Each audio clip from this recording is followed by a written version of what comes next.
What is good, YouTube world? What it do? What it do for everybody out there late night? Right here on this Monday Blues, man. Hopefully, not too much longer. These Mondays will start coming along and we'll start having some good old fun, especially when that pigskin get to flying around. Man, y'all know where y'all at right now. This is the battleground of sports talk, DFW sports raps, baby. Y'all know we drop flavor, we drop bars for all the teams in the metro place right here. Y'all see the decor in the background, so y'all already know how I'm representing this, the one-man force, the eyes and flavor of DFW sports. Y'all already know what it is. Make sure you like, subscribe, hit that notification chime, jump into the chat room. Go ahead and give us some feedback. Man, do what you got to do. And even if you catch the playback, go ahead and drop comments and share this. Let's get this channel in some algorithm and let's go ahead and move this on this platform. Man, we got good things going on as it's somewhat of a call of a good Monday.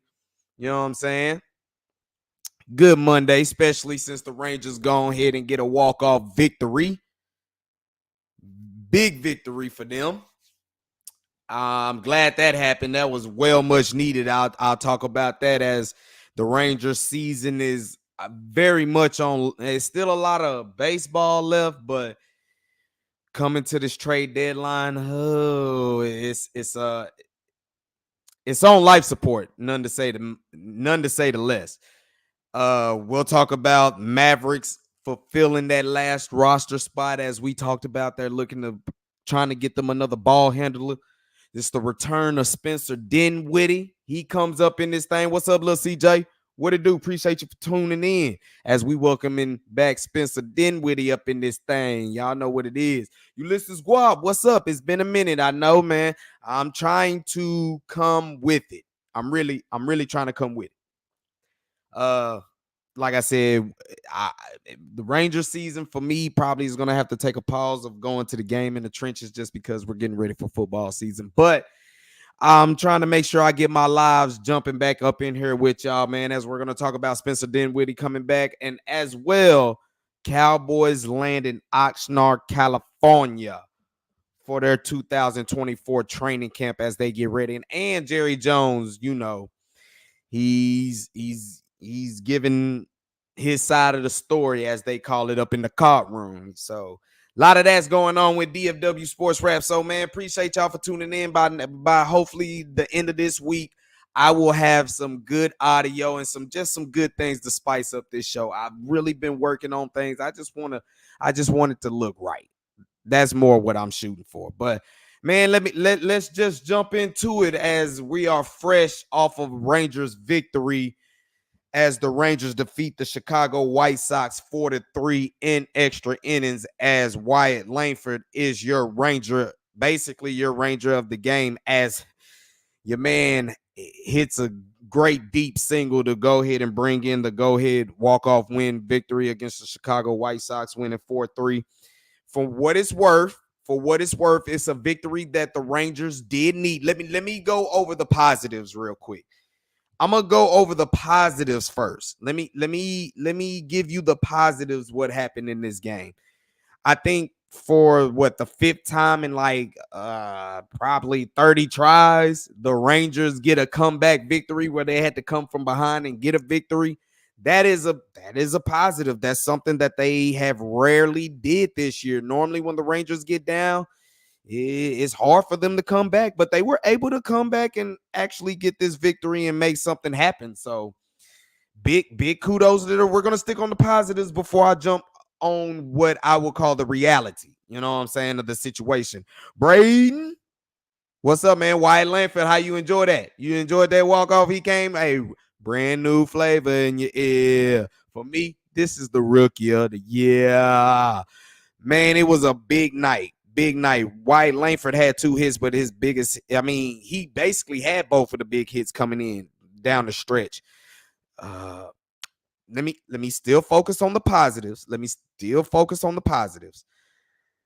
The Rangers got a comeback victory, which has been something that's rare, but they did do that. Big shout out to you, Gamer and Baller. Go Rangers. We talking about them right now, and I'm focusing on the positives because the Rangers did need this victory. No matter how it really looked, they needed this victory. They really needed this victory. looking at the positives, Michael Lorenzen wasn't too bad. He wasn't too bad. He gave you 5 innings. He still kind of pitched a lot, but he was able to hold the fort down, and he was still able to manage and give you a chance. Now, he did give up 2 earned runs, and he did walk 2 batters, but he pitched good enough, and he had a season high 8 Ks. He punched out eight dudes. You know what I'm saying? So that's a positive. Jose Leclerc, this was by far the best game I've seen him come in to pitch. I mean, he came in off the rip and got back-to-back punch outs. Straight up.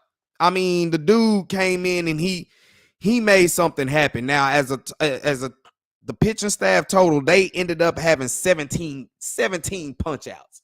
That's a lot. Oh, hold on. Let me rephrase that. Yeah. 17 punch outs. 17 punch outs. You get 17 punch outs, you stay within striking distance, you got to win. You're more positives. Well, this is just about the game. Michael Lorenzen didn't get blown up too much. Your bullpen, outside of Kirby Yates, which we'll get to that, your bullpen came in and still they got a lot of strikeouts. Now, the Rangers, you get 6 hits, but like I say, to come back from victory where it looks like this is something that y'all really struggle to do, and they did it. I commit, I'm clapping for them. That's big for them. However, let's get to the real of this. As Braden, what you got? Would have been cool if he hit a little farther for a walk-off grand slam, but a victory will take, like he said.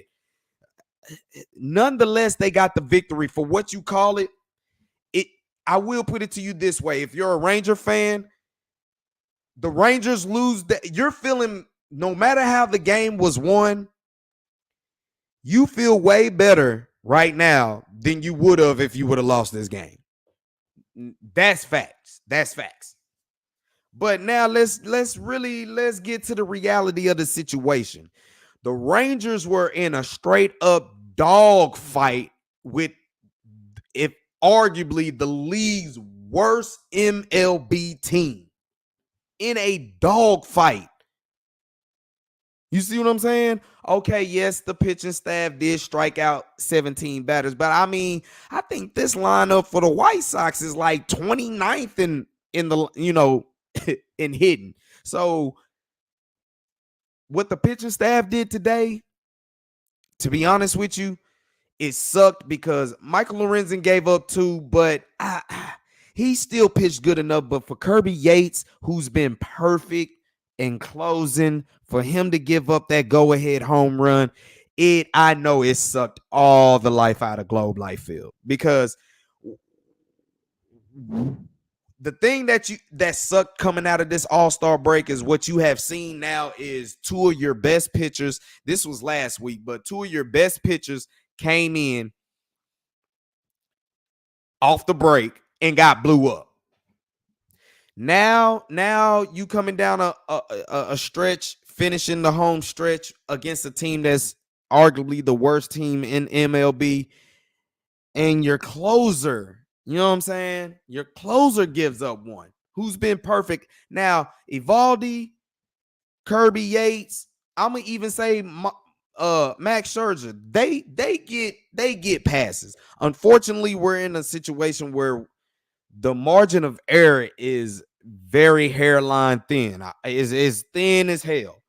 We can't be, you know what I'm saying? We can't really be fumbling around with our opportunities. But, Max Scherzer still coming off an injury and all that type of stuff. Nathan Evaldi is clearly still your best pitcher. Kirby Yates is your best closer. Things happen, but the positive part is that the Rangers were able to pull it out.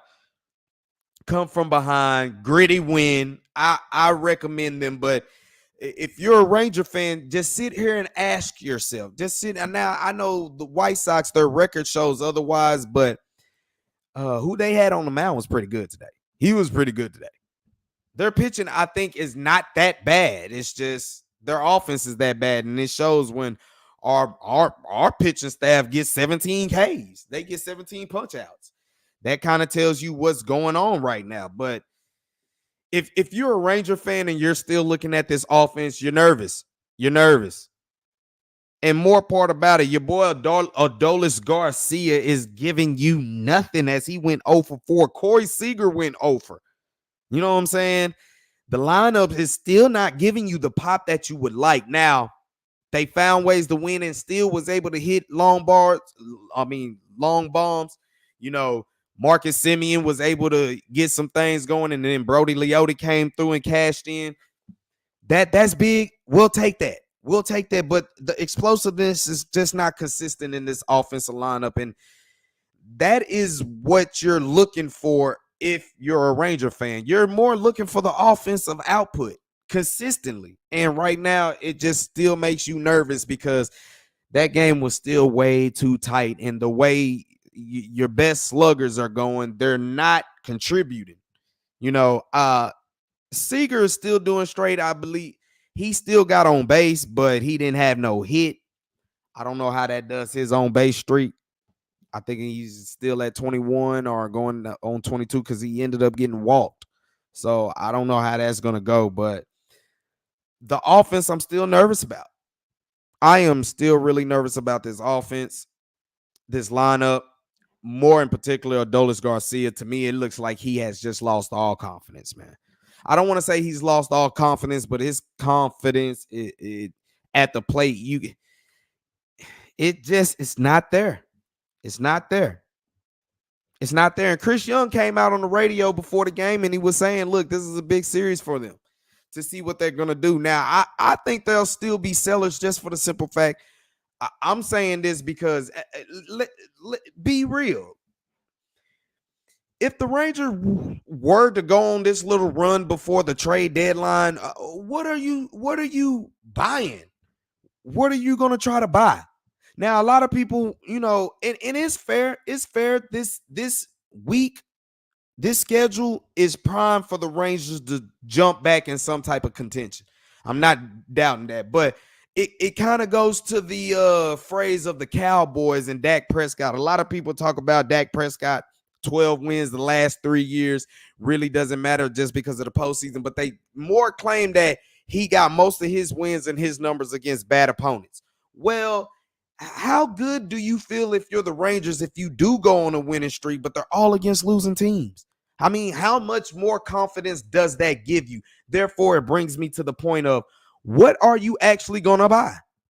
What actually are you going to buy? Let's say you do sweep the White Sox. And let's say you take 2 out of 3 against Toronto. Well, it don't do you no good if Houston and Seattle, if they win or 3-4 games, it kind of almost don't even matter. It almost don't even matter. You need both them teams to go on a losing streak and the Rangers to go on a winning streak.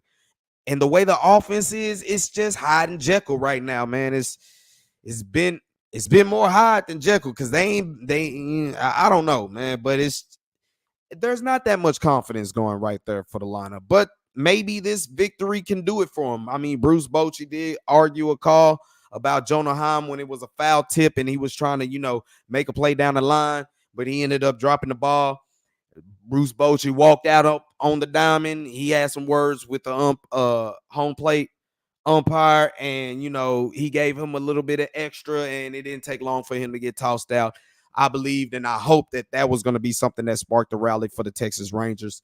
I couldn't say it sparked a rally, but they came through and won big time, and that's just all you can get right now. You just got to get victories. You got to get victories, and against teams that really have a worse record than you do, you have to capitalize. You have to capitalize. But it begs me to my point.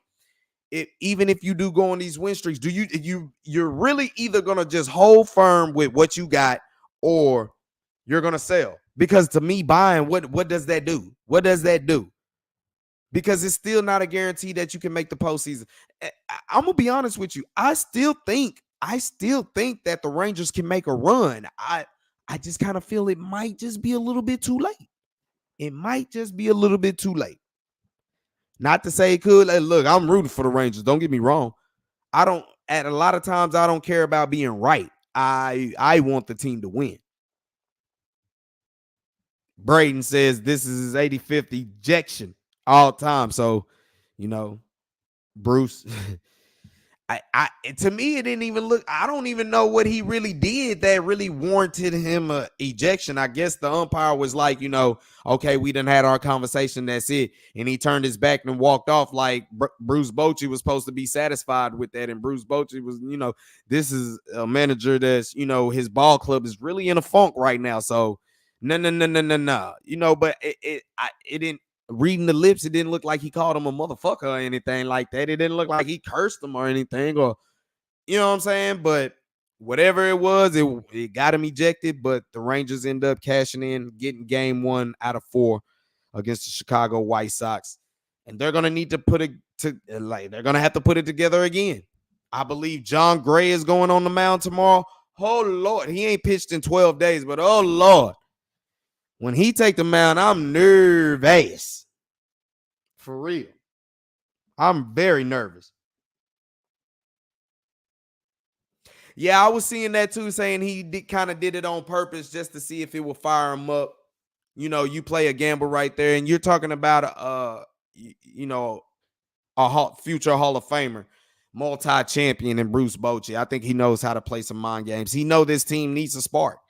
They need the spark in the worst way. Now, when you're getting to the trade deadline, it's just, what are you trying to do?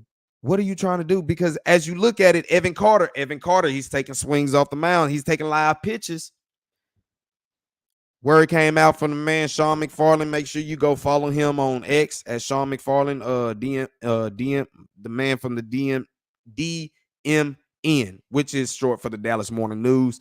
Man, make sure y'all check him out. But Evan Carter, basically his slump in the beginning of this year when he wanted to go on doing what he wanted to do, he noticed something that was just going on with his back. And, he could have been one of those tough guys about it and been like, nah, let me gut it out. I got to be with my team or something like that. But he knew something wasn't right. Credit to him to identify it and have that self-awareness and want to go ahead and not hurt the team and go ahead and get some things. He just has been having a lot of setbacks, a lot of stalls that come back, from this, reaction he has in his back. For a young guy to be having back issues, that's still a problem. But what is coming to right now is he's getting ready. He's taking, he's swinging the bat in.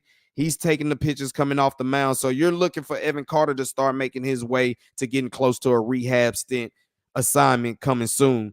Also, with that being said, you got a lot of pitchers getting ready to come back. Jacob deGrom, he started throwing off the mound. And words coming from, Sean McFarland again, as you got it, the man threw a 40-pitch bullpen off the mound today. And he's going to do it again Tuesday and on Friday while the Rangers are in Toronto. So he's going to be throwing off the mound pretty good many of the time before he gets ready to make that journey to a rehab assignment. So the news on Jacob deGrom, he's finally throwing that thing off the mound, and he's throwing them 40 pitch count ranges going right there. So he's looking to get ready to go ahead and get on this assignment. You got Cody Bradford. Hold on. Before I get to Cody Bradford, you got Tyler Malley. He is going to be scheduled to throw for AA Frisco this week, according to Sean McFarland. Cody Bradford, who's been sidelined with a fractured rib, he is expected to throw I think he's expected to throw 2 innings out of the Frisco bullpen tomorrow night. So that's coming from Sean McFarland. Like I said, y'all should go follow him or pick up the Dallas Morning News. So you got all your pitchers right now they're throwing off the mound, and Tyler Malley and Cody Bradford, they're getting ready to go ahead and start their rehab outing and getting ready for assignment. So this is big. And what I'm saying is you have pitchers that are on short-term deals right now, and then you got pitchers that are coming back from injury that you can use for. Right now, you're about to kind of get overcrowded in that room, in that area.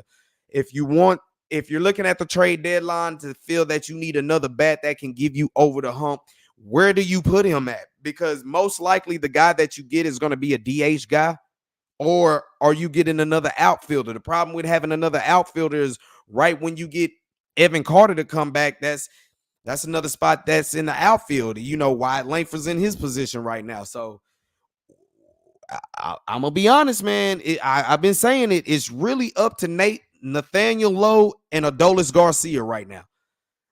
Can the Rangers find another first baseman that can hit left hand?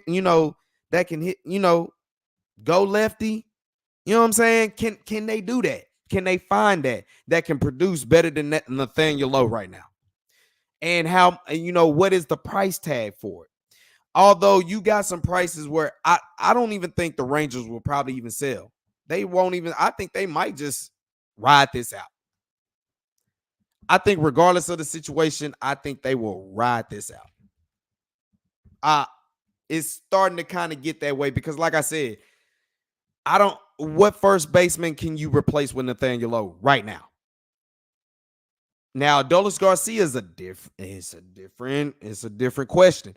I always said it's hard to get him off the field because you can use his arm in the outfield, but his defense has been subpar too. Now, Corey Seager at shortstop. See, this is another thing. What do you do with Josh Young when he comes back? Do you move him back to third? Do you DH Josh Smith?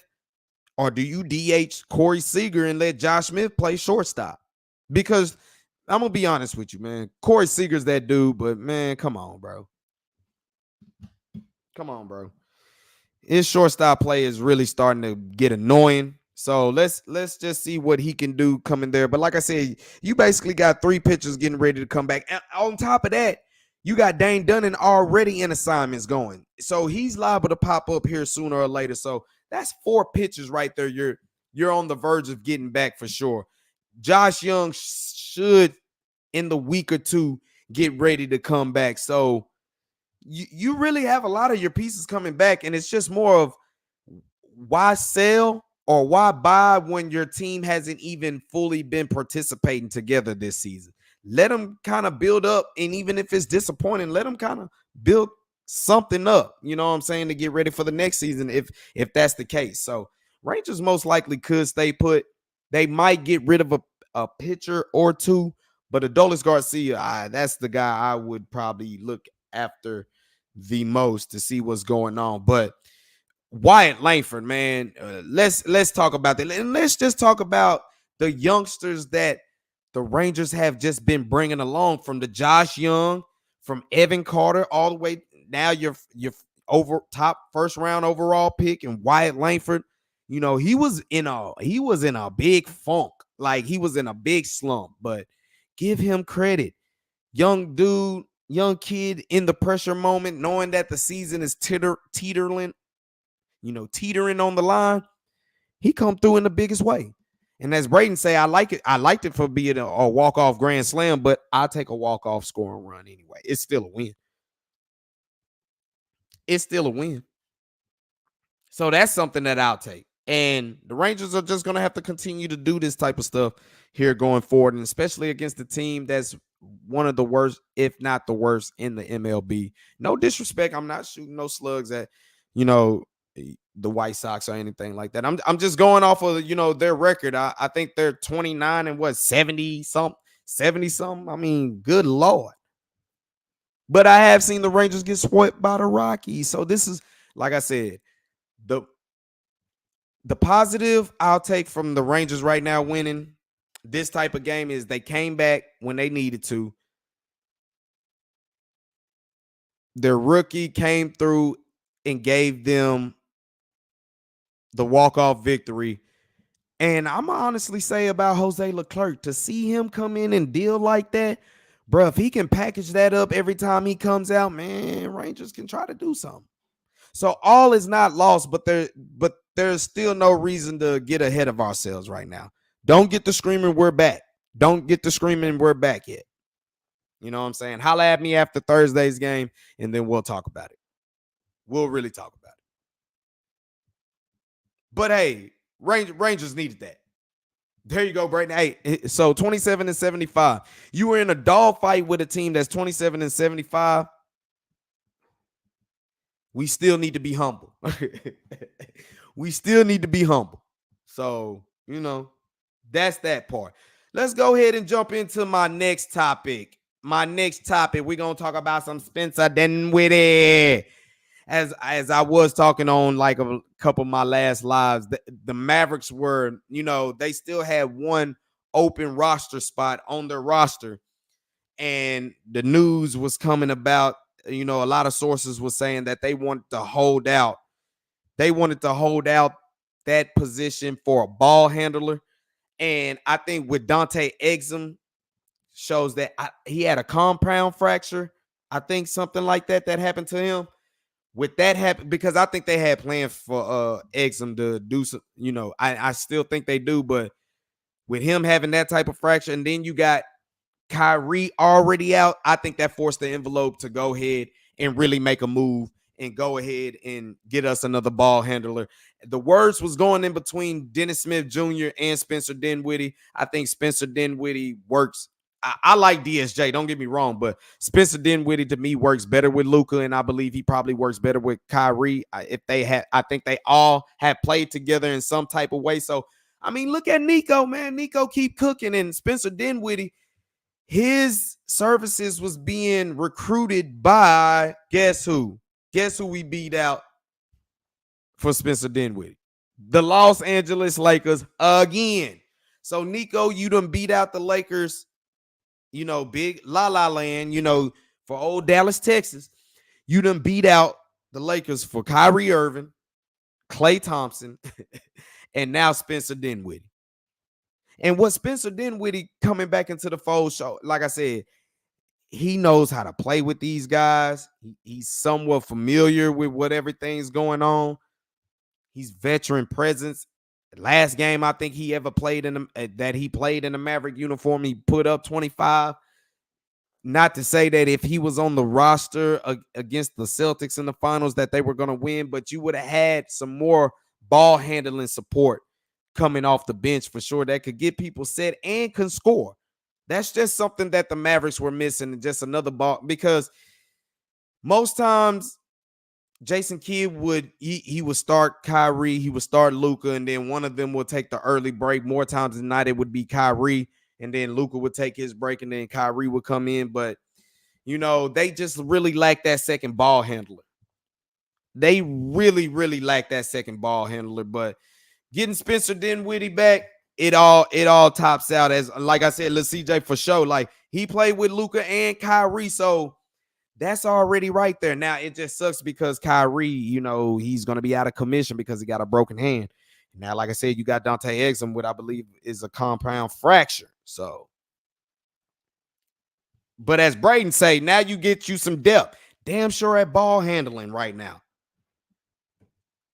So training camp is going to be very intense, but you get you a veteran ball handler, and that's just you just keep adding key veteran pieces. Now, I think the Mavericks are still probably going to make another move here coming soon. Everybody's talking about, the Morris coming in, but but looking at it, it's a 1-year deal. It's a 1-year deal that the Mavericks have got Spencer Dinwiddie for. I don't know the money. I'm trying to look at the money real quick. Unless one of y'all already know what the money is. Dallas can reportedly offer him the veterans minimum this season. So they basically gonna get him for the vet minimum.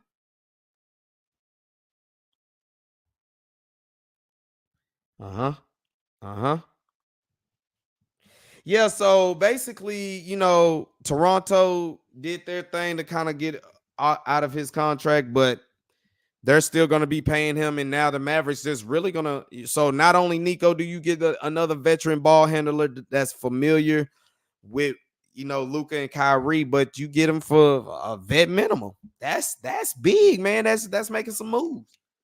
That's making some moves. And now, like I said, you can now sit Kyrie and Luka and let Spencer Dinwiddie kind of do his thing.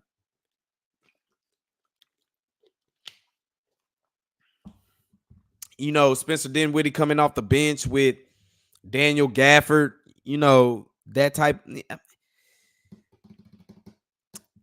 It'd be Omax. He did his thing in the NBA summer league, but what I feel Spencer Dinwiddie can bring to the Mavericks is just that steady calmness. You know you're gonna get a guy that's not gonna, when the defensive pressure is too intense, he's not gonna be caught, be like a deer with it, deer in the headlights. That's not gonna be him.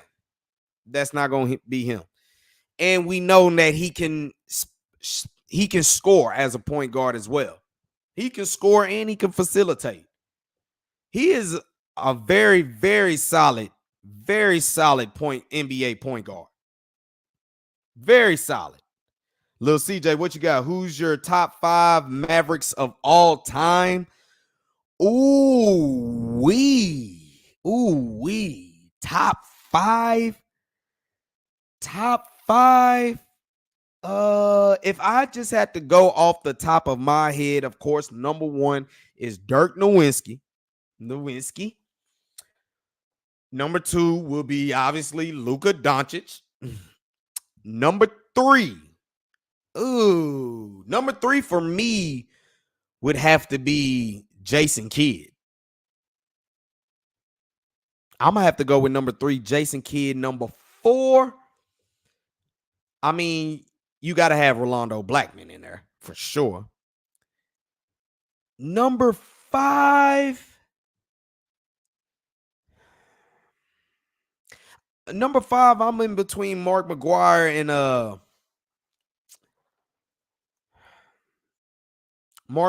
and Jason Terry. I'm in the flux between them two. If this is just going off the top of my dome, you know what I'm saying? I'd have to go Dirk, Luka, Kidd, Rolando, Blackman, and then, like I said, Jason Terry or Mark McGuire. It goes, Mark McGuire ended up winning championships with the Detroit Pistons, but when he came to the Dallas Mavericks, he provided that he was a dog and he was cold. So it's almost a tie between them two, but you threw a good nugget at me right there, just to put me on the spot. That's my, just going off the top is my top 5 I got right there. Yeah.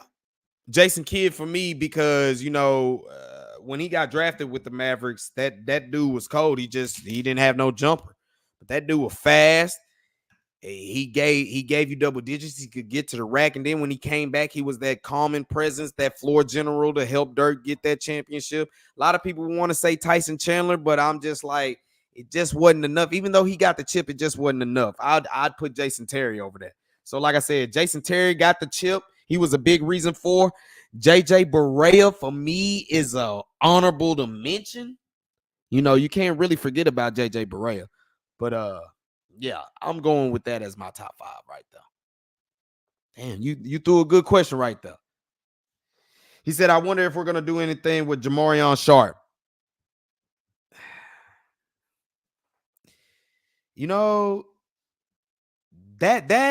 Yeah.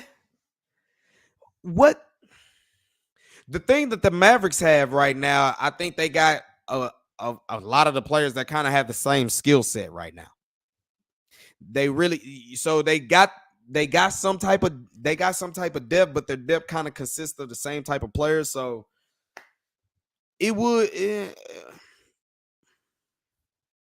Can he make the roster? We don't know. All will be told about that. We'll have to stay tuned with that one, Braden, for sure. As little CJ said, Kidd was a man. That dude could toss that. I'm telling you, young Jason Kidd. I always say when young Jason Kidd came into the league, he looked like Drake in the beginning. You know what I'm saying? The light skin with the, you know what I'm saying? But that boy was cold, fast, boy. Hey, Jason Kidd was that dude, bro. Like, let's not get it twisted. If it wasn't for Shaq and Kobe, he'd be a multiple champion. You know what I'm saying? But things happen. But Spencer Dinwiddie, you get a player that Jason Kidd can trust. Now you have so much veteranship. Now it's up to Jason Kidd to make sure he motivates his teams to play right, because he has a lot of veterans. crazy because the Mavericks are still a young team. They're a very young team. But it just seemed like they got enough. They got a lot of veterans on there for some reason, and with Jason Kidd leading it, he should be able to start managing, he needs to just manage the game, the flow of the game better, because now you got floor generals that can do whatever they can control the own pace of the game and do what they need without you even saying something, from Luka, Kyrie to now Spencer Dinwiddie. So I like that. Probably focus a little bit more details on how we're going to do to play some better defense, which works. Now I look forward to that. But Spencer Dinwiddie coming back, man, hey, you need that. We all felt that they were going to make another move to get another ball handler, but like I said, once Kyrie went down and now you got Dante Exum with a compound fracture, yeah, we need to go ahead and make a move. We need to make a move like right now. And credit Nico. Nico keep cooking. And like I say, he's not losing out on the dudes that he wants. A lot of people say Jalen Brunson. I think Nico he had something else cooking. And like I said, you only give up. I don't think he loses on Jalen Brunson if he didn't feel he had a shot at Kyrie Irving. And that takes nuts to do that because you were going to have to fight the Lakers for him. You see what I'm saying? So you got to give Nico all his props, man. The boy out there on the come out. You know what I'm saying? My man is out there on the come out doing it. So that's big, man. That's big. Let's talk about your America's team, Dallas Cowboys, as they have landed in Oxnard, California for the 2024 season training camp. I really gonna get tired of them doing all that extra stuff, but he got his foundation out there. We done talked about this. He does what he does. I can't get too mad. But obviously the headlines are coming out about this year's training camp. I mean, you got the CD Lamb, you got the Dak Prescott, and you even got the rumblings of Michael Parsons in the background. On top of that, you got two rookie offensive linemen that you're trying to see what can they do to come in and be early contributors to this offense. You got a defensive line that has lost its depth, and you got question marks with a former first-round pick in Mozzie Smith coming off of shoulder surgery. You got Trayvon Diggs, who is rehabbing. Trayvon Diggs has been put on the PUP list. So, which that was kind of to be known, but the rumblings around the Cowboys camp is they expect him to be ready against Cleveland coming out. They expect Diggs to be ready. Now, you look at the running back room. We talked about this. What do you got in the running back room? Between Ezekiel Elliott, Rico Dowdle, Malik Davis, Hunter Lupick, Deuce Vaughn. What are you going to do? You're going to keep this by committee? Of course they're going to keep this by committee. They ain't got no choice. Joshua the GOAT. What's up, man? Appreciate y'all. Hey, y'all late night tuning out. I know y'all just scrolling through y'all feed and something like that. Appreciate y'all for liking, subscribing. Therefore, you can get the live, notification chime that your boy is up here talking some DFW sports. Appreciate y'all for probably just trying to unwind, getting ready for the day. Or if you on the night shift, appreciate you, for hiding out in that little spot, since it's a dead period and, you cutting a little time. Appreciate y'all for joining in, man, for sure. But looking at the Cowboys going in, what can Zeke actually bring to this running back room? Michael Gilkin, who, oh man, sad news. He's one of my favorite Dallas Cowboy writers. He is, expected to lead the Dallas Morning News and the Dallas Cowboys because he's going to, he's expecting a child coming in. and he's going to be closer with family in Washington. I obviously feel that I think Dan Quinn has just literally took everybody that was in Dallas to Washington, damn near. But to have family down there and raise your young children around, ain't nobody mad at that. Ain't nobody mad at that. What's the Mavs summer league record? Now their summer league is done, but they won one game. They won one game. One. After whether they like 1-4 or something like that. One game. They won one game. But Omac showed some promise. Melvin Aginsa, he did some good things as well. AJ Lawson trying, but they won one game.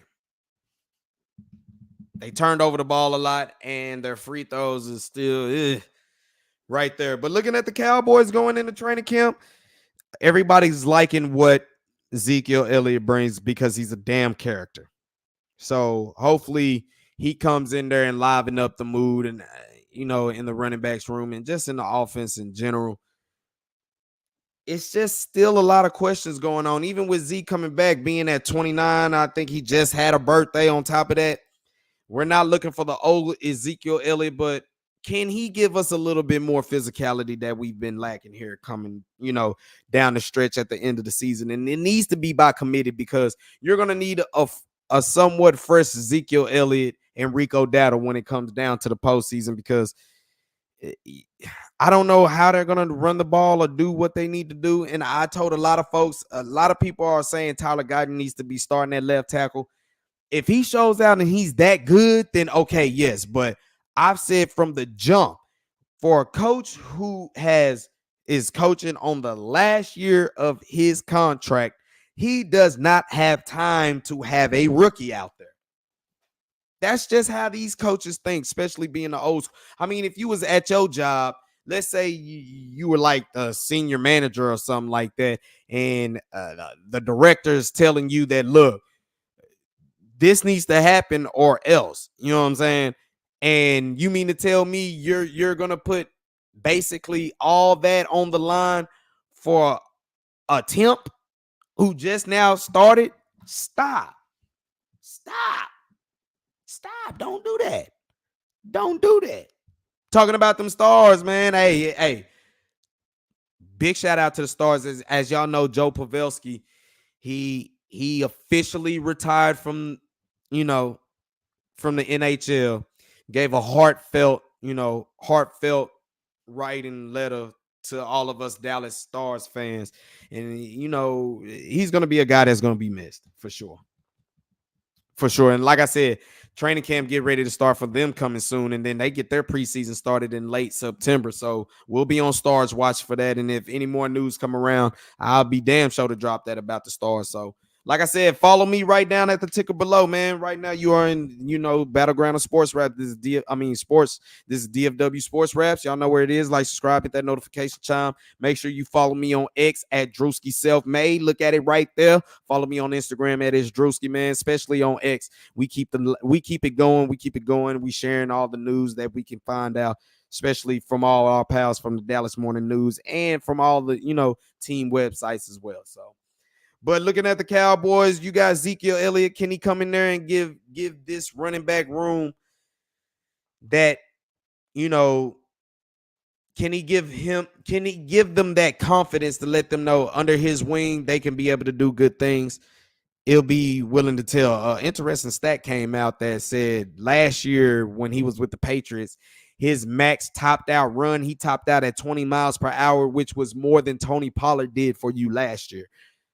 Now, to say is Ezekiel Elliott gonna keep doing that? No. But given the opportunity, he might give you a little something. So you're looking forward to that. But I don't see Mike McCarthy trying to start no rookie. I don't. Not with him being on the last year of his contract. I don't see that. And to me, it's not fair against your quarterback who's not on the last year of his who's on the last year of his contract. And it's not fair to your receiver who is basically fighting for a new contract. Now, CeeDee Lamb is still going to hold out. He's still gonna hold out. It'd be interesting to see how long this lasts. But I told you, I don't think anything gets done while Jerry and the family is gonna be on trial right now. As today, normally when they land in Oxnard, normally you have the Joneses, especially Jerry, up there giving the state of address of the Cowboys, basically to start training camp.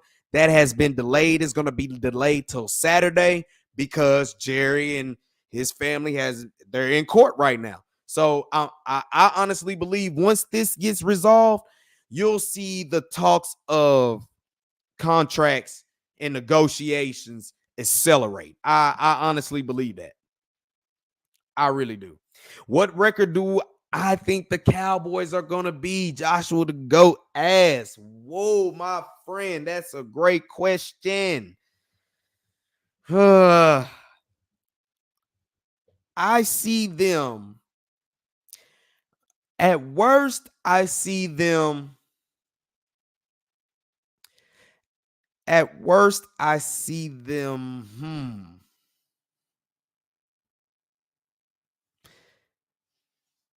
At worst, I see them 7-10. At worst. At best, I see them 11-6. 11-6, 10-7, somewhere around that way. Do they win the division is the question, which is probably something I'm going to give thought on and I'll probably jot down, and then we'll probably have that conversation tomorrow.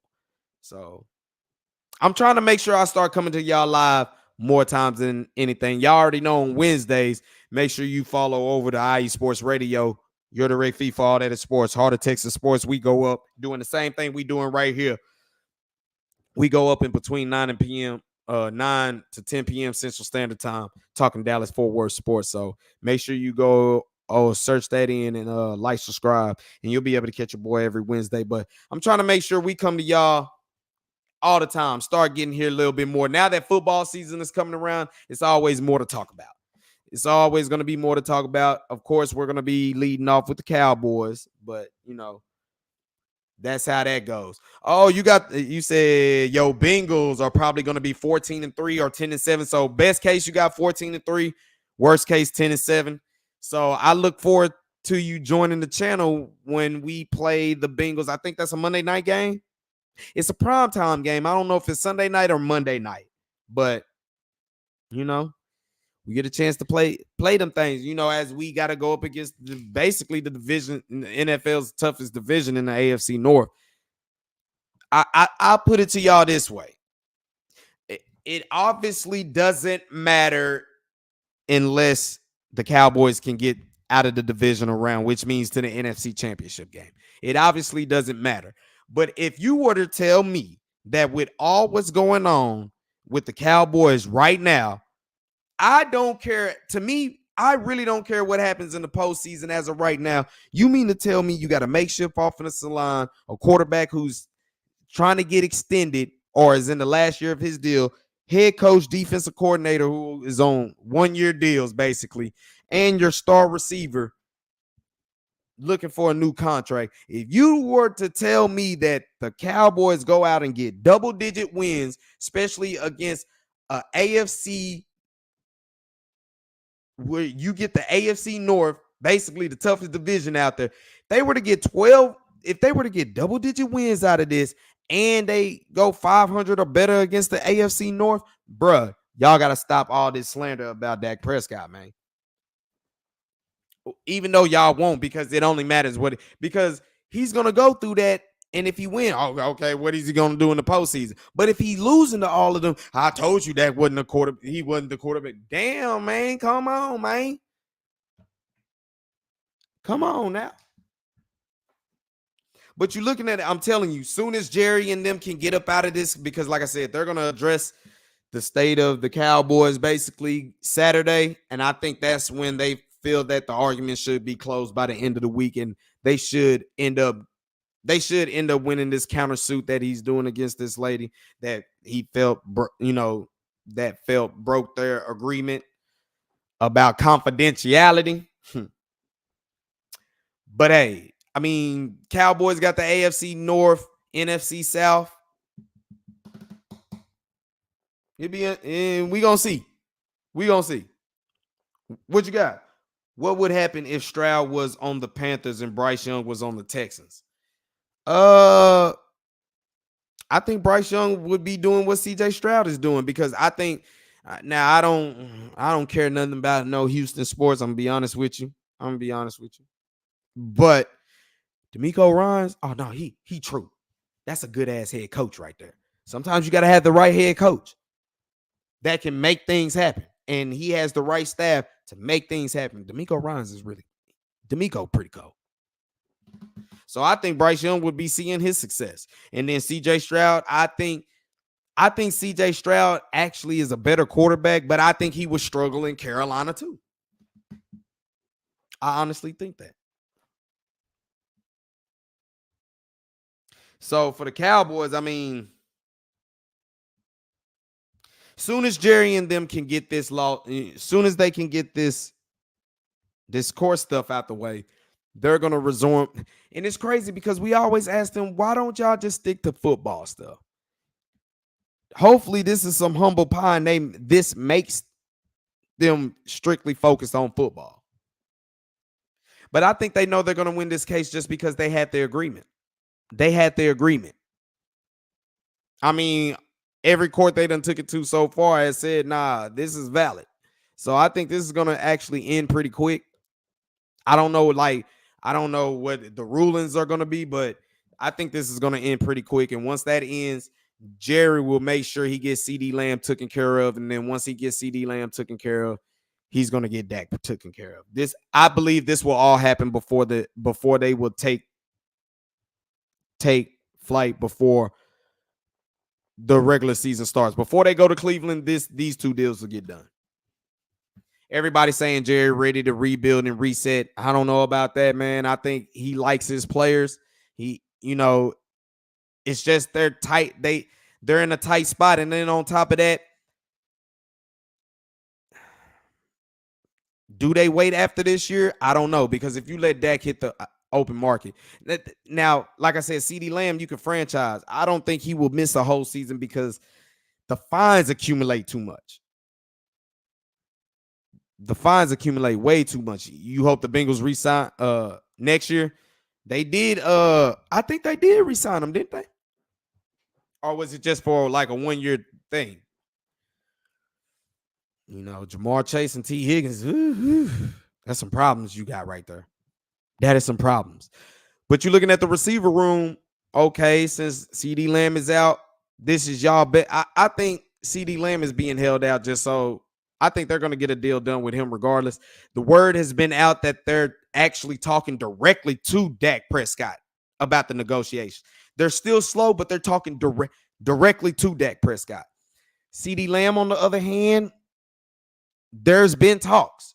There's been talks, but like I said, the Joneses are right now in the legal situation, and that's just something that they're going to have to get that out the way. They're going to have to get that out the way so they can really focus on the task at hand. I honestly believe that they're going to get these deals done before the season starts with Dak Prescott and CD Lamb. Michael Parsons, he's just going to have to wait. He's going to have to wait. If you get another double-digit win, truth be told, it all depends how you lose in the playoffs. Because if they lose a close game that was very competitive, but the ball just didn't bounce their way, they're gonna keep Mike McCarthy. But if they come out and they make it to the postseason, but they come out flat again, then yeah, it is what it is. But I think if you're the Cowboys, you're gonna keep Dak because he gives you the best chance to win the division and at least get to the playoffs. Now you got to get to the playoffs to actually have a chance to try to win the whole thing. Remember that. And right now in the division, until Jalen Daniels show anything, which we'll see him twice this year, hey. Now the Cowboys cut Gallup. I think Gallup is with the Raiders. I think he signed with the Raiders or the Seahawks, one of the two. But I knew Michael Gallup was going to be gone. He was June 1st cut. Tried to save some money right there. The tea leaves was written right there. For real. We knew that was going to happen. So looking at this, we'll just try to keep finding out. We'll keep an eye on what's going on with Jerry Jones in this trial because, like I said, as soon as it can get closed, I believe you'll see the negotiations ramp up for CD and Dak Prescott. They get ready to start this camp off tomorrow. We in football, y'all. Football season is back, y'all. Football season is back, and we love it. So we'll make sure we keep coming around. I'm gonna try to see what I'm gonna do this weekend. Actually, maybe I might make a trip to the Star. I feel like I need to get a couple more Cowboy things for the sports booth. So you might see me pop up, do a live up at the Star in Frisco. So we'll hit the field up, do some things, have some fun, get some footage in there, talk Cowboys, talk DFW sports. Y'all know what it is already. Like I said, appreciate everybody for tuning in. My man Joshua the Goat, appreciate you for giving your comments. Braden, as always, Lil CJ, what's good? Appreciate you, Gamer and Baller, Ulysses. Appreciate y'all for tuning in. I'm gonna try to make sure I'm more consistent. I just been still working them extra hours, but no excuse. We just gonna keep grinding. We gonna keep doing our thing. So appreciate y'all for tuning in. Let's try to keep this consistent. I'm gonna make sure we jump back with y'all tomorrow. We gonna keep it live as always. Like I said, make sure you like, subscribe, hit that notification chime. We go up on everything in DFW Sports. You see the decor in the background. Y'all know what teams I'm repping. Make sure you follow below. This is DFW Sports Raps. Make sure you follow me on Instagram at itsdrewski and follow me definitely on X at Drewski Selfmade. We'll keep breaking down some things that's going on in the Dallas-Fort Worth area as the news come out. So until then, man, in between time, make sure y'all have fun, do everything with love because you know the slogan, love always win. And around here, that's the law, y'all. I'm out. I'm going to make sure we try to get, it's going to be nothing but late night sessions, but I'm going to make sure I keep kicking brand new flavor in your ear. DFW Sports Raps, man. Y'all know what it is. I'm the one man force the eyes and flavor of DFW Sports. Holla. We'll be back tomorrow.